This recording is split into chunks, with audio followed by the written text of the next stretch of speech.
Bien, vengo a contarles un poco cómo surgieron los cuidados paliativos. Y empezamos con los problemas. ¿Me puedes pasar la siguiente, por favor? Porque yo le doy aquí, pero no me hace caso. Me temo que no. Ah, vale. Entonces, ahora, ¿aquí? Bien. Aunque el cuidado de los moribundos viene fundamentalmente desde la Edad Media, donde el cristianismo abanderó la atención a los que iban a morir, los cuidados paliativos modernos empezaron en los años 60, en los primeros 60, de la mano de la doctora Cicely Saunders, que creó el St. Christopher Hospice en Londres. Pero tardaron aún más de 20 años en llegar a España con esas primeras iniciativas, como ven, encabezadas por el doctor Jaime Sanz en el Hospital Marqués de Valdecilla de Santander, al que nombro especialmente porque gracias a sus artículos en la revista Medicina Clínica yo descubrí la vocación por los cuidados paliativos y además fue mi primer mentor. A partir de ahí, nosotros, la experiencia que comparto con mis compañeros surgió en el año 90 en el Hospital de la Cruz Roja, que éramos un hospital concertado con el SAS, donde recibíamos todos los pacientes derivados tanto del Hospital Carlos Haya como clínico, como hospital civil. Y muchos de ellos eran geriátricos, que era nuestra especialidad, pero también pacientes terminales de todas las edades. En esos años 90 se desarrollaron muchísimas iniciativas, siempre personales e individualizadas en España. He destacado las dos andaluzas de dos grandes amigos, la de la Cruz Roja de Almería, del doctor Caparrós, y la del Hospital San Juan de Dios de Sevilla, del doctor Núñez. Y me faltaría hablarles de la Fundación Cudeca, de la que tengo el honor de ser socio fundador, que surgió en el año 92. Desde entonces hasta aquí podemos presumir en Andalucía de ser una de las regiones que no solo disponemos de una ley de derechos y garantías de la persona en el proceso de muerte, sino además de un proceso asistencial integrado que nos permite una coordinación tanto con primaria como de los recursos específicos y el hospital para atender a nuestros pacientes. Si hablamos de enfermedad terminal, haciendo un recorrido por los cambios, pues lógicamente hablamos de la presencia de una enfermedad avanzada y progresiva, de una enfermedad en la que ya se han intentado todos los tratamientos curativos posibles.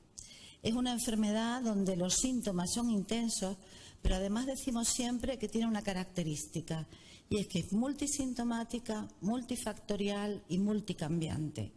Además de eso, suele producir un enorme impacto emocional, y todos aquellos de ustedes que hayan tenido la experiencia de acompañar a un ser querido durante esta experiencia saben lo difícil que es, no solo para el paciente, sino para la familia, y yo diría que en muchas ocasiones más para la familia que para el paciente, y qué duda cabe que los equipos que los atendemos también sufrimos de este impacto emocional, aunque hemos aprendido, nos hemos formado y hemos estudiado para poner los recursos necesarios para nunca perder la calidad en la asistencia.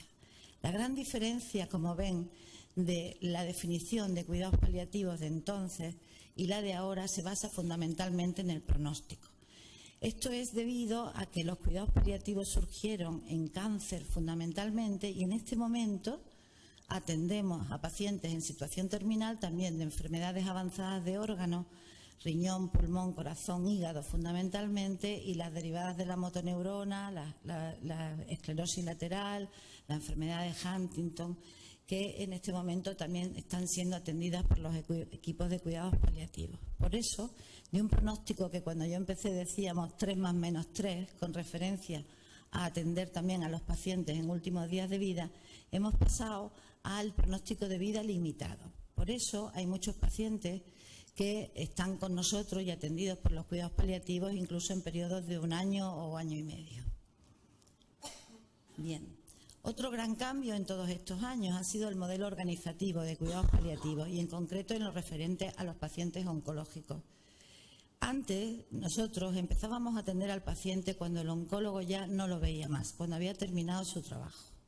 Sin embargo, en este momento, y no desde este momento, sino como ven desde el año 94, Los cuidados paliativos pueden empezar casi desde el principio de la enfermedad, porque como saben hay muchos pacientes que ya se les diagnostica, en el momento del diagnóstico ya son incurables, pero en este momento hay recursos de tratamiento quimioterápico, radioterápico que van a alargar esa supervivencia y van a conseguir que tenga un poquito más de calidad. Por lo tanto, el paciente oncológico en muchas ocasiones es paliativo desde el principio y nos va a ir necesitando cada vez más según evolucione ese proceso. Como verán, yo siempre digo que los paliativistas hacemos una medicina preventiva, aunque parezca increíble, y es que nos ocupamos del duelo, no solamente de atenderlo, sino también de prevenirlo. Y en eso seguimos a pesar de los años. Bien, la vía subcutánea ha sido siempre la estrella en cuidados paliativos. Creo que hemos contribuido a recuperarla, tanto la hipodermoclisis, que nos permite hidratar a un paciente vía subcutánea en su domicilio, como el mantenerlo hasta el final e incluso realizar sedaciones paliativas o terminales en domicilio. Pero es cierto, en principio, que la vía subcutánea tiene contraindicaciones, que además de las que están ustedes viendo, yo añadiría que en ocasiones no tenemos cuidadores eficaces para utilizarla y otros pacientes que la rechazan porque especialmente sufren muchos efectos secundarios, no les desagrada que algunos medicamentos produzcan escozor y la rechazan. Y además de eso, la vía oral, dentro de los principios generales del control de síntomas en cuidados paliativos, la vía oral debe de mantenerse en la vía prioritaria y la que debemos mantener hasta el final. De hecho, hay un 60% de pacientes que pueden mantenerla hasta sus últimos momentos. Llevados al tema que nos ocupa, contarles que cuando yo empecé en esto en el año 90, la estrella de la formulación era el licor de Brockton, que además se solía proporcionar en los hospitales y en las unidades del dolor, que antes de que surgiéramos los paliativistas ya llevaban años trabajando duramente por paliar el dolor de los pacientes. Era una fórmula modificada, como pueden entender, fundamentalmente morfina y un jarabe que tapara el amargor que ésta tiene. Nosotros, desde Cuidados Paliativos, cambiamos y fuimos los introductores de lo que se ha impuesto en la actualidad, que es la solución oral de morfina. Nos dimos cuenta, por un lado, que la serostomía, la sequedad de boca, es un problema muy frecuente en nuestros pacientes, no solamente motivado por la propia enfermedad, sino además por los secundarismos de los fármacos que utilizamos, y rechazaban los sabores dulzones. Sin embargo, el sabor amargo era mucho mejor tolerado y además la solución acuosa nos permitía que, si el paciente le resultaba desagradable, la podíamos endulzar en cualquier momento. Además, la solución acuosa tenía una ventaja y es su absorción vía rectal. De manera que si una familia nos llamaba diciendo que el paciente esa mañana había dejado de tolerar la vía oral, no le podía dar nada, podíamos decirle ponle su dosis vía rectal, que de esta manera nos vamos a asegurar, mientras que llegamos nosotros, que no va a tener dolor y que no va a tener ningún efecto secundario relacionado con la abstinencia. A partir de ahí no sabíamos qué hacer. Desgraciadamente yo en mi plan de estudios en medicina he tenido dos farmacologías, la farmacología general en tercero de carrera y una farmacología clínica en sexto. Y les puedo asegurar que no me han enseñado absolutamente nada de formulación magistral. O sea, para nosotros era un absoluto misterio. Yo es que no sabía ni que se seguían haciendo fórmulas magistrales fuera del hospital, porque ya les digo que en el hospital encontramos esto. Empezamos a pensar que si había ampollas que tradicionalmente se bebían de toda la vida, como es el metamizol, ¿por qué no probar con otras cosas? Y entonces en algún paciente, en concreto yo recuerdo experiencias con la desametasona, con unas ampollas que había de 4 miligramos, que muchos de ustedes recordarán. Si teníamos que usar dosis altas de 36 miligramos diarios, podríamos utilizar a lo mejor las ampollas bebidas, que era mucho más fácil para la familia que el utilizar aquellos comprimidos que teníamos de un solo miligramo en ese momento. Pensamos también que por qué no otras cosas y, bueno, probamos con raniquidina, probamos con furosemida. Evidentemente, esto que les hablo era una experiencia puramente clínica, porque ni teníamos el lugar, ni el sitio, ni los medios, y yo creo que ni los conocimientos como para poder hacer estudios farmacocinéticos ni clínicos más intensos. Íbamos probando con el paciente, furosemida, pues medíamos diuresis a ver si aumentaban y algunas experiencias fueran positivas. En el caso del metronidazol, que en este momento yo creo que es una de las fórmulas estrellas para los pacientes con úlceras, usábamos los viales, pero eran mucho menos efectivos que las fórmulas actuales, porque a pesar de que irrigábamos y manteníamos una compresa húmeda encima de la úlcera tumoral, se secaban y no proporcionaban la efectividad de las fórmulas actuales. A mediados de los 90 aparecieron los primeros comprimidos de morfina de liberación controlada, que yo creo que ha sido pues uno de los grandes hitos para asegurar que el paciente oncológico sufriera menos dolor, porque antes de esto la prescripción de opioides potentes y en concreto de morfina solo la teníamos en ampolla y además el médico debía de adquirir un talonario que le costaba una módica cantidad de dinero en el colegio de médicos, si no, no la podías prescribir, pero no te lo proporcionaba tu centro de trabajo. Y éramos uno de los países con menor consumo de morfina de toda Europa. A partir de estos comprimidos, primero surgieron los de liberación controlada y luego vinieron los de liberación normal, y lo que nosotros nos inventamos aquí fue que en las dosis de 10 miligramos, ya que la galénica consistía en la cubierta del comprimido, pues si los machacábamos los de 10 miligramos conseguíamos una liberación rápida. Bien, pues a partir de ahí pues ya tuvimos pacientes en casa tomando comprimidos y que además podíamos darle un rescate con 10 miligramos de morfina de liberación rápida. Y entonces empezamos a descubrir las primeras formulaciones.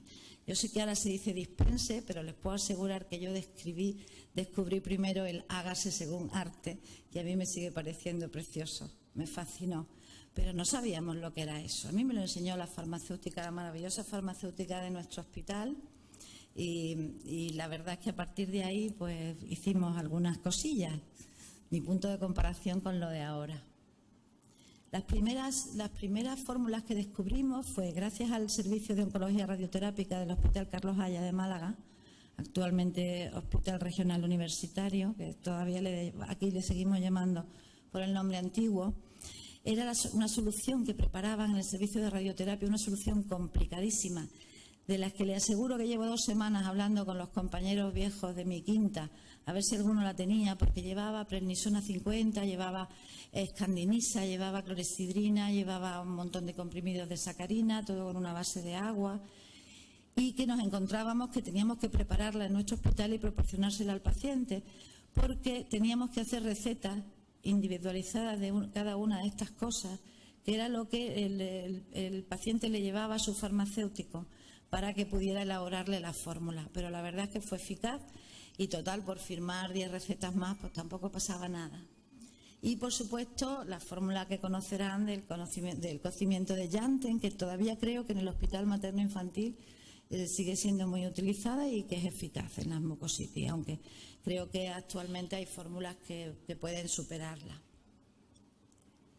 Quiero contarles cómo descubrí que la dexametasona yo podría hacerla en fórmula magistral. Tenía un paciente de 50 y pocos años con un tumor cerebral y acudió a consulta y traía unas cefaleas que ya habían intentado controlar por otros medios, que estaba clarísimo que se debían a una hipertensión endocraneal porque había otros signos al respecto. En principio yo le mandé con los comprimidos de 1 miligramo y le expliqué a la familia cómo tenían que machacarlo. Empezamos con dosis de 32 miligramos día y luego, según los síntomas, íbamos disminuyendo con la pauta clásica. Y en la segunda consulta el paciente había mejorado mucho, pero la familia me vino y me enseñó unas cápsulas que un íntimo amigo de mi paciente farmacéutico les había preparado. Y entonces yo, bueno, pues pueden imaginarse, pues me abrieron los ojos como platos y dije, pero vamos a ver, ¿esto yo lo puedo prescribir a mis pacientes? Y me dijo que sí. Digo, pues necesito saber qué poner en la receta. Y entonces este farmacéutico me mandó un papelito con la familia. Al día siguiente vino uno de los hijos y me trajo esto que ven aquí para que yo empezara a preparar esto, y esto yo creo que debemos andar por los finales de los 90 o a principios de los 2000. ¿Voy bien de tiempo? Sí.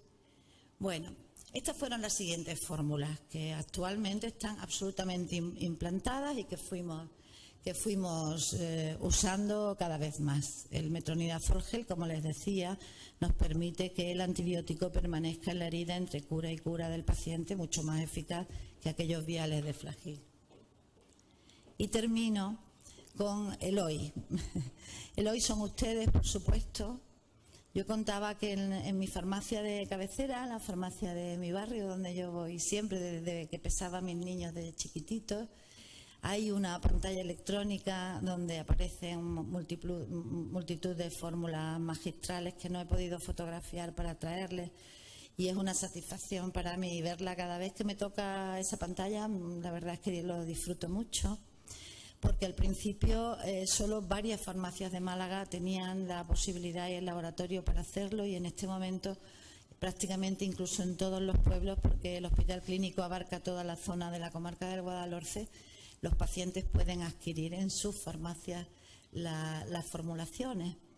Y también he hecho una foto a la herramienta de prescripción electrónica de mi hospital, donde ven ya tenemos una serie de fórmulas magistrales, y además verán que la cuarta por abajo pone fórmulas personalizadas y nos permiten un texto asociado el poder solicitar al servicio de farmacia alguna fórmula un poco modificada. Sí es verdad que solemos hablar por teléfono con ellos porque a veces no nos la pueden hacer de inmediato o no tienen los recursos, pero en principio nos lo permiten. Son dos pantallas, pero me ha parecido excesivo el hacer las dos. Sí tenemos un problema todavía para la prescripción a los pacientes externos, y es que dentro del programa de prescripción electrónica de la Consejería de Salud es muy difícil el prescribir fórmulas magistrales. Yo, si hubiese estado aquí todavía la autoridad que nos acompañaba, le hubiese pedido que intercediera por nosotros y nos facilitara la prescripción electrónica, sobre todo en consultas externas y en atención primaria. Y termino hablándoles del libro que ya espero y deseo que todos ustedes conozcan, aprovechando que dos de sus autores tengo el placer de que me acompañen en la mesa. Ha sido una joya. Desde la primera edición, esta segunda ya, bueno, ya es que no, es absolutamente perfecta. Nos proporciona una serie de recursos a los paliativistas maravillosos. Fíjense en Prurito, por ejemplo, que yo creo que la mayoría de mis compañeros prescriben antihistamínicos y a partir de ahí ya no saben nada más que hacer, la cantidad de posibilidades que nos proporciona. Y con esto darles las gracias por su atención, nada más.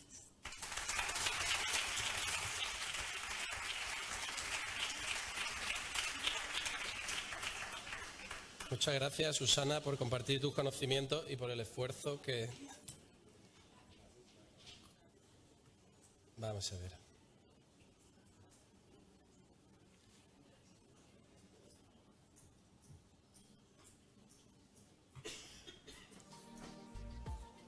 No suele haber congreso en que no falle la informática, y nos ha tocado a nosotros. Me ha tocado a mí. No me ha tocado a mí. Vale. Antes he mencionado el compromiso de AEF con los cuidados paliativos, en especial con CUDECA, una asociación que aquí en Málaga es muy, muy, muy conocida y valorada. Nosotros no la conocíamos. Y como muchas cosas en esta vida ocurren por casualidad, un día alguien de la Junta de AEF, un compañero de la Junta de AEF, me dijo: te mando un enlace, ábrelo y échale un ojo.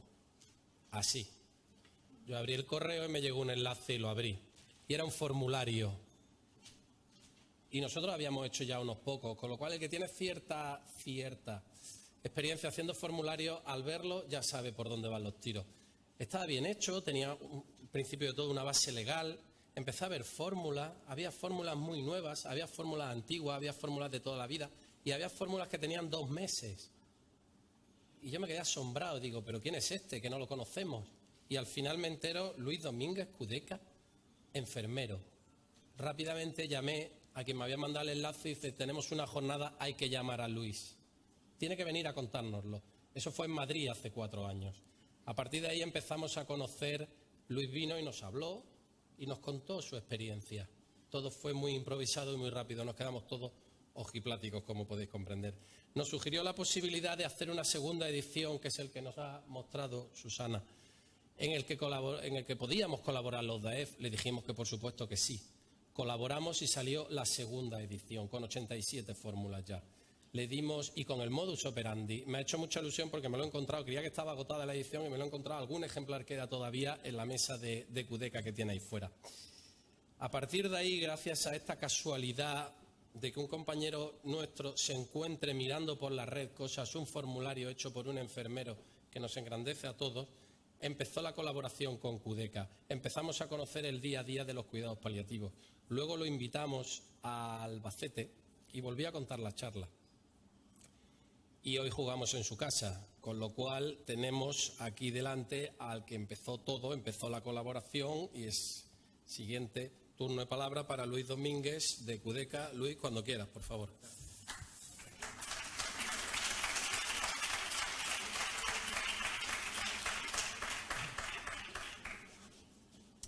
Bueno, buenos días. Antes que nada, darle las gracias a la gran familia formulista por invitarme a una jornada más y poder darme la oportunidad de disfrutar esta jornada con vosotros. Luis, sube el micro. Sí, es que me pilla bajito. Espérate. Vale, ¿ahora sí? ¿Mejor? Vale. Bueno, ¿es la formulación magistral necesaria en cuidados paliativos? Evidentemente, sí, se intuye. Mi intención hoy es profundizar un poco en los porqués. Es difícil cuantificar cuánto de importante o cuánto de necesaria es una herramienta, pero yo voy a intentar contarle un poco mis porqués o nuestros porqués para que también ustedes saquen sus propias conclusiones. ¿El de abajo? Sí. Para responder a esta pregunta, lo primero que hay que hacer es contextualizar una herramienta como la formulación magistral en un escenario como el de los cuidados paliativos. Afortunadamente, la doctora Susana Pascual, en una presentación que yo calificaría de deliciosa, porque siempre que tiras un poco para atrás y ves la cantidad de piedras que te has encontrado en el camino, engrandece a nuestros pioneros y además nos da fuerzas para seguir avanzando. Yo creo que la presentación de Susana ya ha, digamos que ha hecho un pozo, ¿no? Ahora mismo estamos perfectamente situados en lo que puede ser el uso de la formulación magistral en cuidados paliativos. Y a mí me gustaría ahondar un poco en los porqués. Esta es la definición de cuidados paliativos de la OMS. La pongo como podía haber podido poner cualquier otra, porque hay varias. Y yo lo que saco en conclusión de esta definición son los objetivos que nos marca la OMS y que subyacen en esta definición, que no son otro que aliviar el sufrimiento y mejorar la calidad de vida y la calidad de muerte llegado el momento. Lo adorno con dos verbos, con dos palabras que resumen muy bien nuestra filosofía, que son el aliviar y el acompañar. Claro, ahora a la hora de justificar una herramienta como la formulación magistral, nos tenemos que centrar en la esfera física. Pero claro, nos centramos en la esfera física sin perder de vista las otras 3 esferas, porque el paciente, el ser humano que tenemos delante, es un paciente que tiene nombre, que tiene familia, que tiene una esfera sociofamiliar, tiene una esfera psicoemocional, tiene una esfera espiritual y además porta en la mochila una serie de valores que hay que respetar y hay que considerar siempre. Pero estamos hablando de fármacos, estamos hablando de formulación magistral y yo me voy a dedicar a profundizar en la esfera física del paciente paliativo.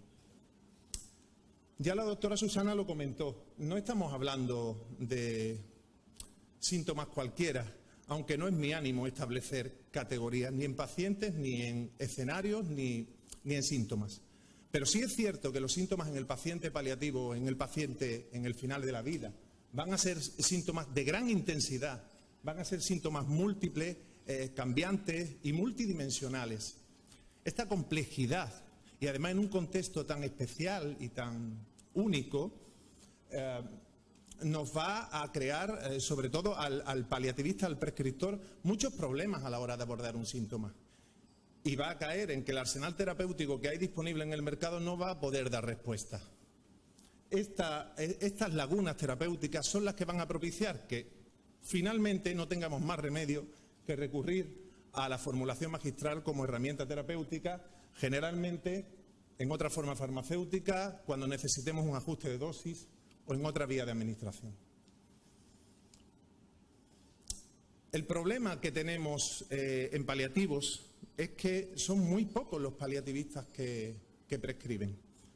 Y todos tenemos claro que uno de los objetivos es intentar acercar la formulación magistral al paliativista, por lo menos para que la conozcan, valoren su importancia y empiecen a utilizarla.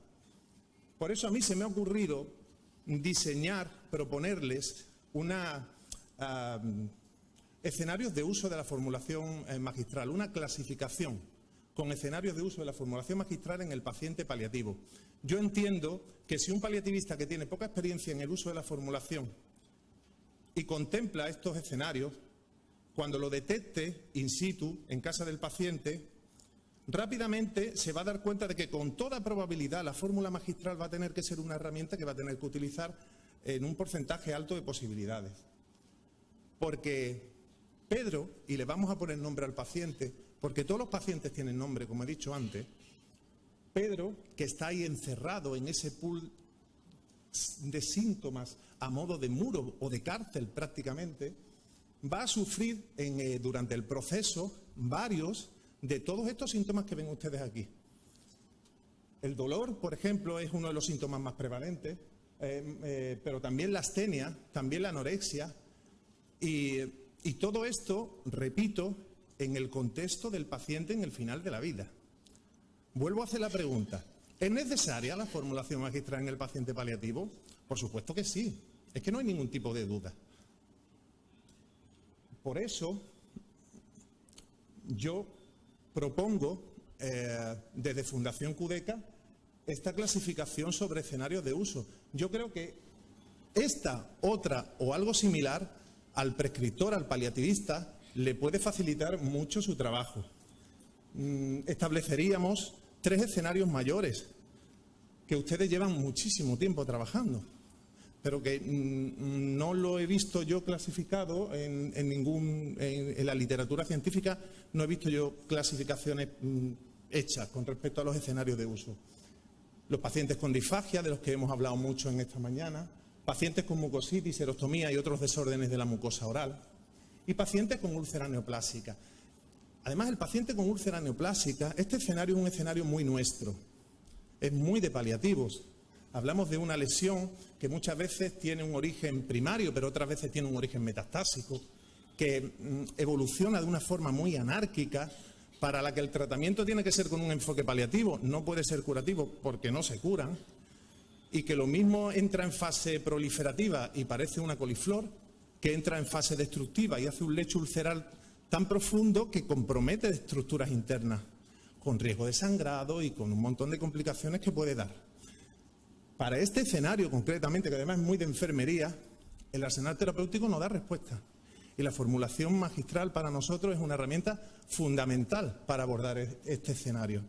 Y después, bueno, habría otros escenarios menos prevalentes en paliativo, como pueden ser pacientes con alteraciones dermocutáneas, genitourinaria, no rectales, y eso que le muestro ahí. Ya le digo, a modo de clasificación, pues, bueno, sería interesante establecer una clasificación quizás más estudiada, más referenciada bibliográficamente, pero bueno, yo creo que algo así al paliativista le puede venir bien para situarse. Y me gustaría contarles, bueno, cuál es nuestra experiencia en Fundación QDECA. A mí, antes de contarles nuestra experiencia en Fundación QDECA, me gustaría presentarle a mi familia, a la familia de Fundación QDECA. Ahí hay algunas fotos donde estamos, bueno, abajo a la izquierda está el equipo asistencial en una jornada de reunión. Arriba creo que son las manos de mi compañera María José aliviando y acompañando. Arriba a la derecha está toda la familia Cudeca, están área asistencial, voluntarios y abajo una panorámica de arriba. Pero lo que quiero mostrarles es un vídeo de 3 minutitos, era un vídeo más largo pero lo he acortado, donde presento a mi familia.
Bueno, pues no sé si le voy a poder presentar a la familia. Sí. Lo probamos, pero a lentito. Ahí vamos. Perfecto. ¿O no?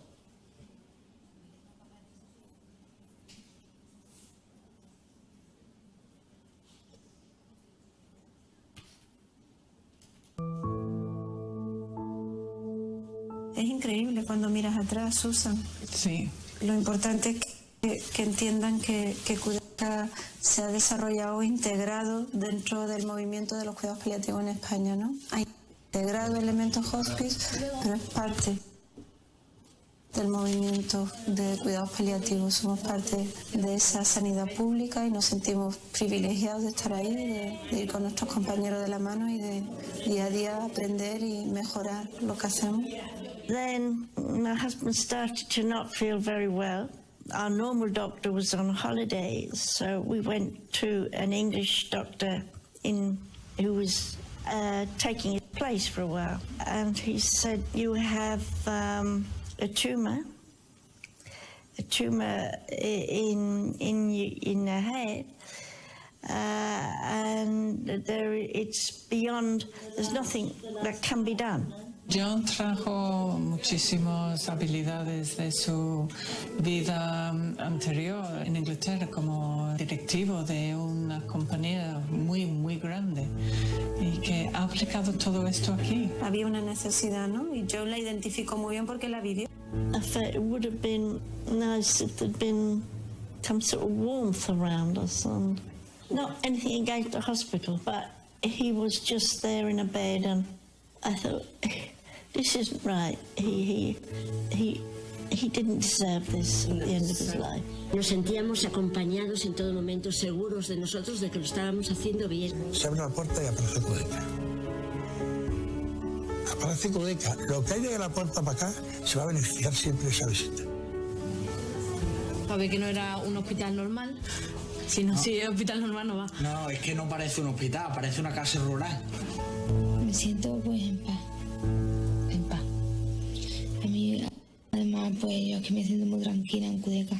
Cudeca me da mucha vida, pues a través de los psicólogos, sobre todo pues a través de la fisioterapeuta, además sin ayuda de los médicos a domicilio, que van a llenar mi casa por si pasa cualquier cosa, eso es muy importante. Con el modelo nuestro que tenemos conseguimos que el 74% de cada euro que entra aquí va dedicado a la misión de Cudeca. En el área de ingresos, el 80% de nuestra financiación proviene de financiación privada, principalmente de donaciones, de eventos y ya en menor medida de cajas de ahorros, y solo el 11% vienen de subvenciones públicas. Una de las cosas más destacables nuestras son las tiendas benéficas. Tenemos 12 tiendas que generan cada año aproximadamente un 30% de nuestros ingresos y que genera muchísima visibilidad al proyecto. And we have more than 650 volunteers working in the shops. Yeah.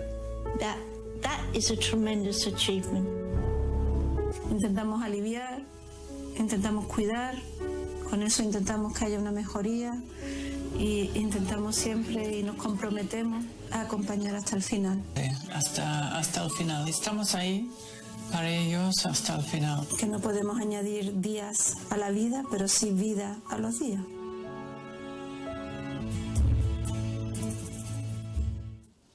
Bueno.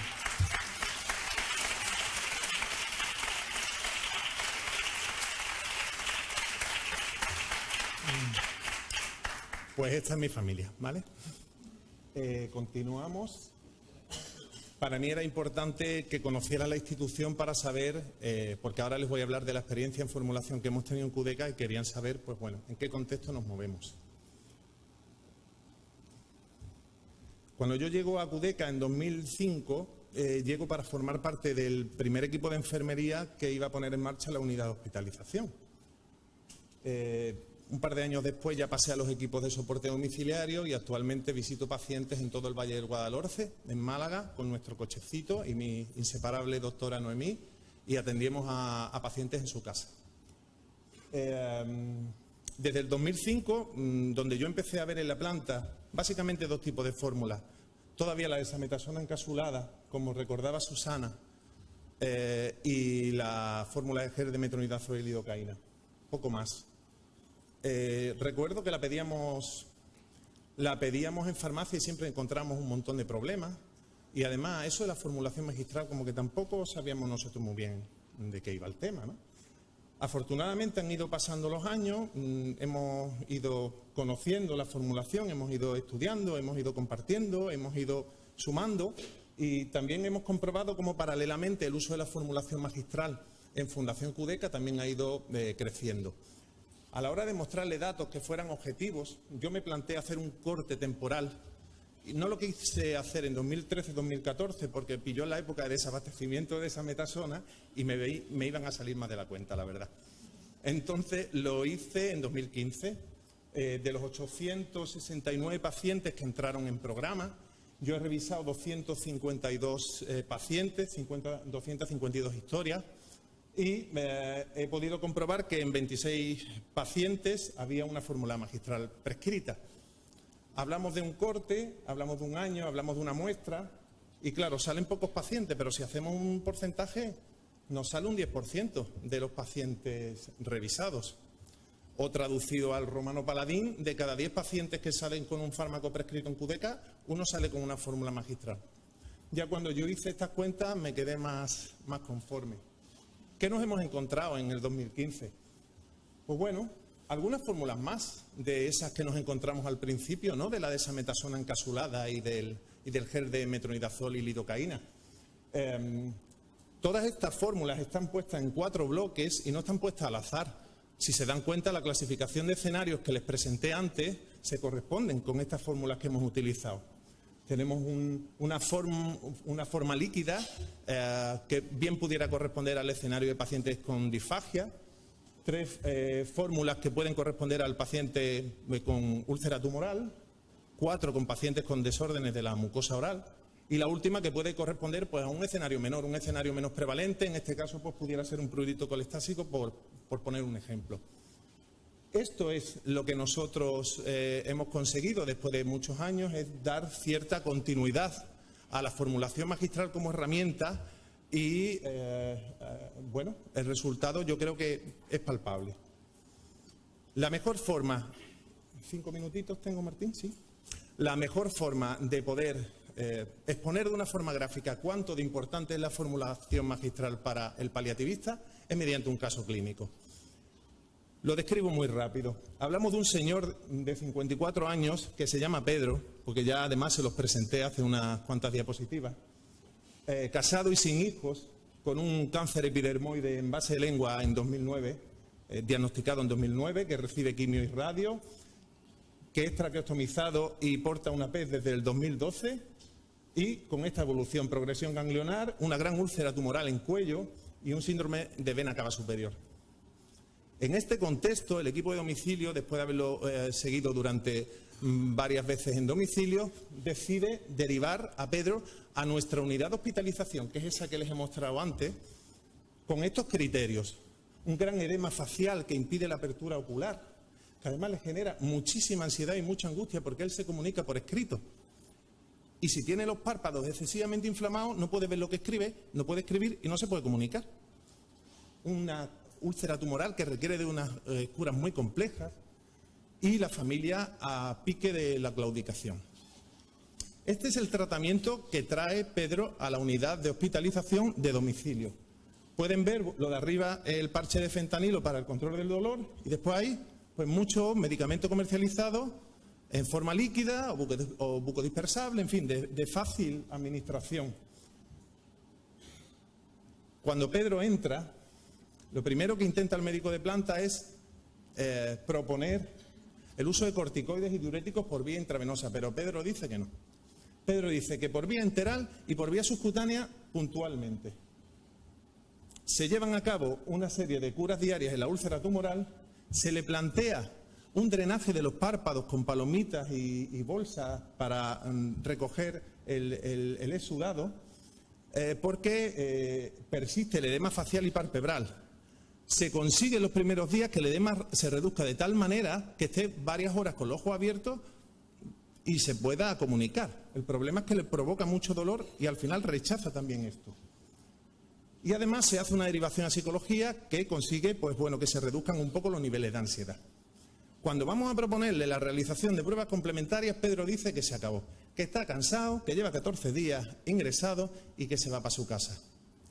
Gracias a la formulación magistral, Pedro se va con 4 fórmulas a la casa. Gracias a la formulación magistral, Pedro se va con 4 fórmulas magistrales a casa. Se va con una solución de amitriptilina, con el alprazolam en solución, dejamos de triturar el fortecortin y pasamos la desametasona a jarabe, y las curas que estaban siendo poco efectivas con los preparados que había en el mercado, las cambiamos por el gel de metronidazol y lidocaína al 2%. Yo creo que mediante este caso clínico es bastante evidente de lo importante que es para nosotros la formulación magistral en paliativo. 2 minutos y termino. Entonces, ¿qué pasa? Porque son muy pocos los paliativistas que formulan.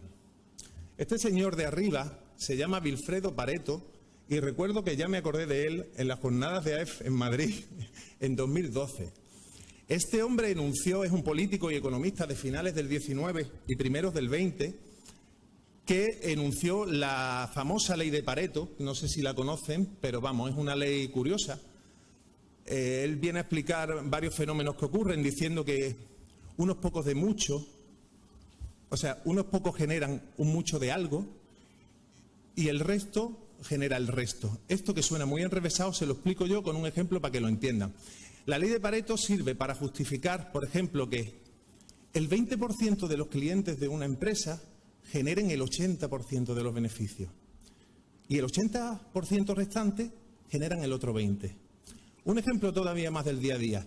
En una boda, el 20% de los invitados seguramente generen el 80% del valor de los regalos y el otro 80% el 20% restante. Pues aproximadamente el 20, y si no es el 20 es el 15, y si no el 10, de los paliativistas generan la inmensa mayoría de las fórmulas magistrales.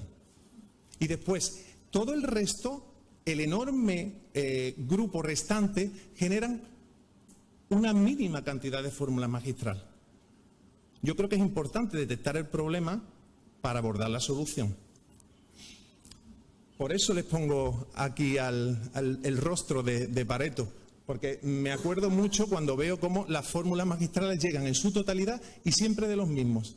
Pero la gran mayoría no conoce la herramienta. ¿Por qué no conoce la herramienta? Por lo que ha dicho Susana antes. La herramienta no se conoce porque ellos no la han podido estudiar en la carrera, porque hace unos años, afortunadamente ya no, el formulista producía ciencia desde el formulista para el formulista, porque yo he visto mucho formulario para el formulista, pero claro, la formulación es cosa de dos. Afortunadamente AEF desde hace muchos años, a través de programas que han puesto en marcha, están llevando como titiriteros, como me dijo Martín en cierta ocasión, la formulación magistral al prescriptor.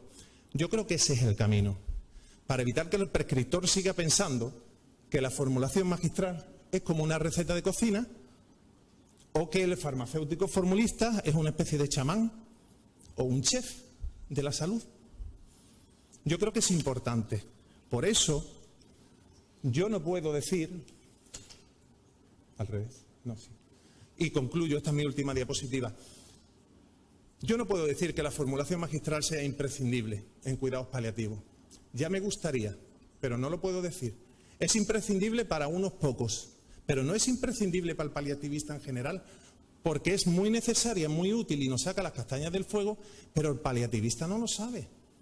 Cuando el paliativista tome conciencia de lo necesaria y de lo útil que es la formulación magistral para nosotros, entonces pasará de ser necesaria a ser imprescindible. Y yo creo que el camino está bastante marcado. Muchas gracias.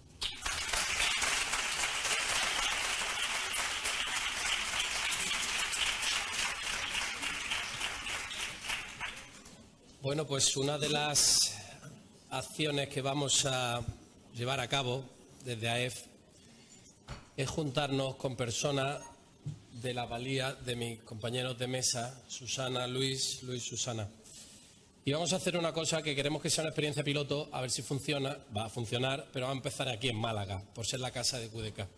No queremos hacer una foto de la fórmula, una radiografía de las fórmulas magistrales que se están utilizando ahora mismo en paliativos.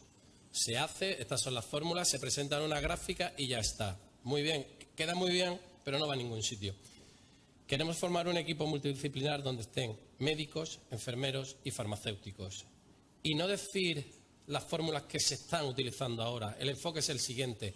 ¿Qué problemas tenéis o soléis tener que no pueden ser resueltos con las especialidades?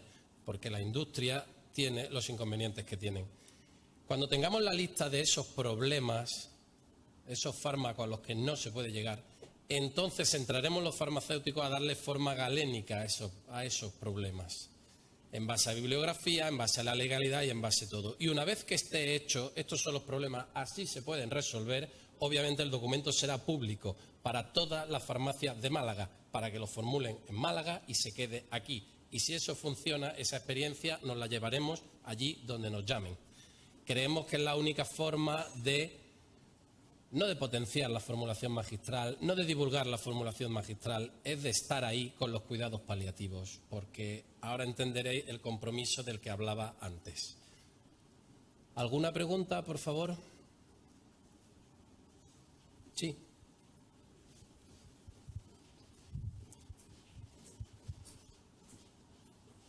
Nada, yo quería felicitaros por la mesa, porque me ha encantado, sobre todo porque yo creo que en los hospitales estamos perfectamente concienciados con cuidados paliativos y yo creo que, digamos que es la medicina más humana, porque mira al paciente de otra manera, no como un receptor solo de fármacos, que a veces nos extralimitamos en los tratamientos. Felicitarte por el libro, que ya lo conocía, que desde el grupo de farmacotecnia de la SEP nos había llamado muchísimo la atención que fuera un enfermero y comentamos, bueno, si nadie toma la iniciativa, alguien que tiene experiencia, pues ha hecho una recopilación fantástica y nos parece una apuesta muy, muy buena. Yo quería decir un poco, por el programa que desarrolláis toda la gente que estáis en oficina de farmacia, que es el programa de intentar acercar al formulador, al prescriptor a la fórmula. Vuelvo a decir, ya lo dije, tenéis un error de diana. O sea, el proyecto es fantástico, pero está mal enfocado. Los prescriptores de fórmula son especialistas, no médicos de cabecera. Los médicos de cabecera no quieren, yo lo digo porque esto lo hemos hablado muchas veces y he hablado con médicos de familia,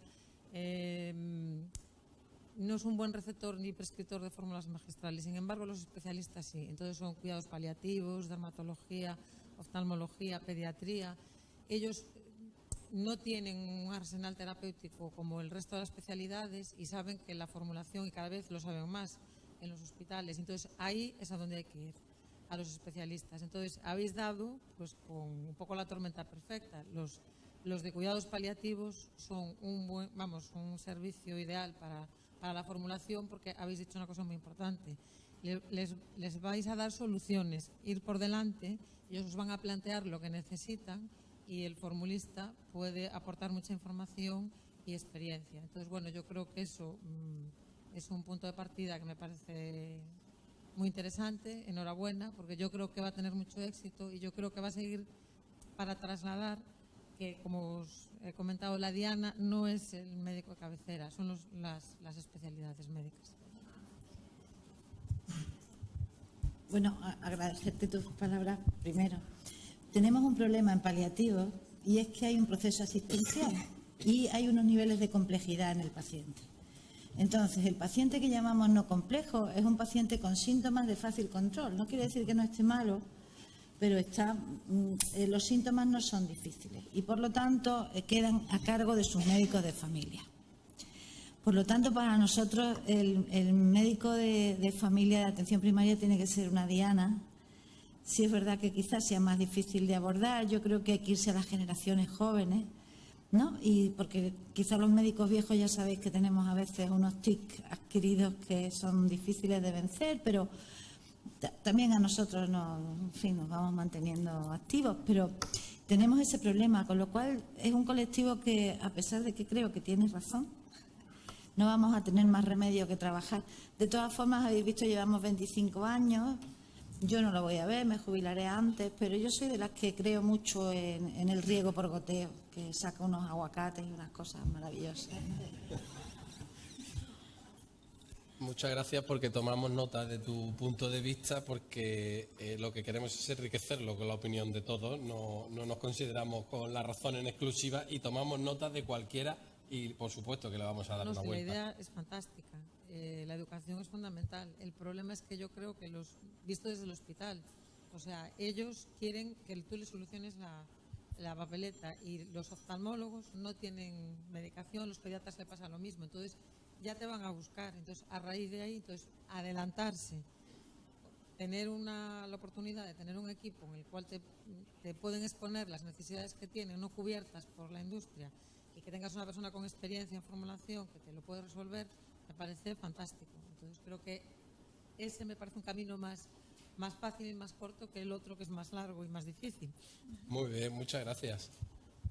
30 segundos, ninguna más. Bueno, pues muchísimas gracias una vez más a Susana y a Luis.